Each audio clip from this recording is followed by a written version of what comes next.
ഒരു വാർത്ത വരുന്നത് എറണാകുളം മരടിൽ വീടിന്റെ ഭിത്തി ഇടിഞ്ഞ് വീണ തൊഴിലാളി മരിച്ചു എന്നതാണ്. നെട്ടൂർ സ്വദേശി നിയാസ് ആണ് മരിച്ചത്. അപകടാവസ്ഥയിലായ വീട് പൊളിച്ചു മാറ്റുമ്പോഴാണ് ഭിത്തി ഇടിഞ്ഞു വീണത്. റാഫി കരീം കൊച്ചിയിൽ നിന്ന്. റാഫി, എപ്പോഴായിരുന്നു സംഭവം? വിവരങ്ങൾ. ഉച്ചയ്ക്ക് 1 മണിയോടുകൂടിയായിരുന്നു ഇത്തരത്തിലൊരു അപകടം നടന്നത്. പൊളിച്ചുകൊണ്ടിരുന്ന വീടിന്റെ ഭിത്തിയാണ് നിയാസിന്റെ ശരീരത്തിലേക്ക് വീണത്. ഈ അപകടാവസ്ഥയിലായതിനെ തുടർന്നാണ് വീട് പൊളിച്ചു മാറ്റുന്നത്. വേലു എന്ന മരട് സ്വദേശിയുടെ ഉടമസ്ഥതയിലുള്ള വീടായിരുന്നു ഇത്.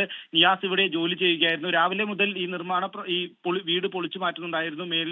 മേൽക്കൂരയെല്ലാം പൊളിച്ചു മാറ്റിയതിനു ശേഷം ഭിത്തി പൊളിച്ചു മാറ്റുകയായിരുന്നു. ഇതിനിടെയാണ് ഭിത്തി തകർന്ന് നിയാസിന്റെ ശരീരത്തിലേക്ക് വീണത്. 12 അടിയോളം ഉയരമുള്ള ഭിത്തിയായിരുന്നു നിയാസിന്റെ ശരീരത്തിലേക്ക് വീണത്. പിന്നീട് ഈ ഭിത്തി അടർന്നു മാറിയ ഭാഗങ്ങൾ മാറ്റി നിയാസിനെ പുറത്തെടുത്ത് സമീപത്തെ സ്വകാര്യ ആശുപത്രിയിൽ എത്തിച്ചപ്പോഴേക്കും മരണം സംഭവിച്ചിരുന്നു. ഉച്ചയ്ക്ക് 1 മണിയോടെയായിരുന്നു ഈ സംഭവം ഉണ്ടായത്. നിലവിൽ മരടിലെ സ്വകാര്യ ആശുപത്രിയിലാണ് നിയാസിന്റെ മൃതദേഹമുള്ളത്. റാഫി കരീം കൊച്ചിയിൽ നിന്ന്. ലോകത്തെവിടെയായാലും ഏത് സമയത്തും 24 വാർത്തകളും ഓഗ്മെന്റഡ് റിയാലിറ്റി പാക്കേജുകളും എക്സ്പ്ലെയിനറുകളും വിശദമായി കാണാൻ ഞങ്ങളുടെ യൂട്യൂബ് ചാനൽ നിങ്ങൾക്ക് സബ്സ്ക്രൈബ് ചെയ്യാം.